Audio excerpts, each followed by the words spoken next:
Hello, everyone. Welcome back. Today, I'm going to show you an instructive idea which I used this past weekend to win a fairly quick game against someone rated over 1700 USCF. I was white, and we had the London z4, d5, bishop f4, knight f6, e3, and he brought out the bishop. So there are two minor downsides to bringing the bishop. One, in some lines, this pawn might become vulnerable. Also, at some point, this bishop might get in trouble because of the ideas like knight f3, knight f5, g4. But there is one more point, which you will see in this game. I played knight f3. My opponent played c5. And c5 is a very logical move, but it's actually pretty big inaccuracy.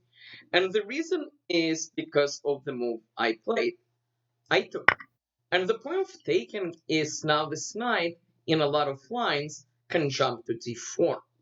My opponent here did not play the best move. He wanted to get the pawn back right away. And the way he did it was by playing pawn e6. The downside of pawn e6 is it blocks the bishop from coming back. And here, computers suggest I should play this move with many complications.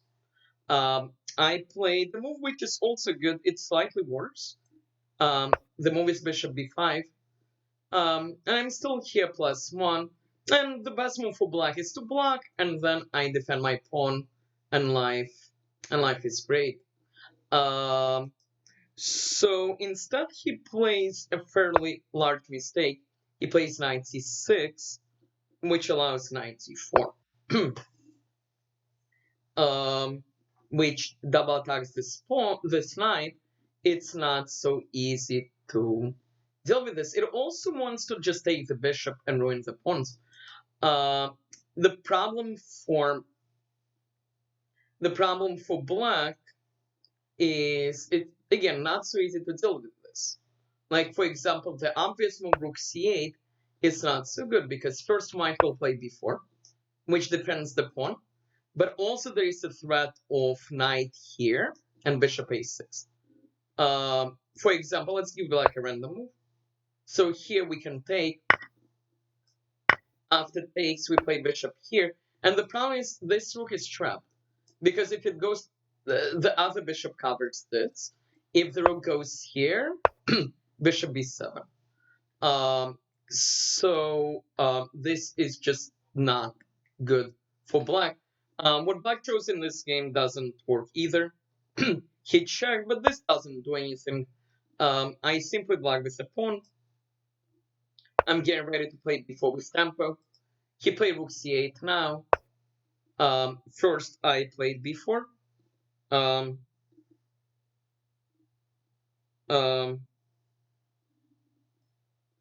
And after he ran away, back to d8, I took the knight, and then played bishop a6. And this rook falls, and white is just up and exchanging a pawn. So remember this idea that sometimes you can, if there is a bishop here, you can take this pawn and play knight c4.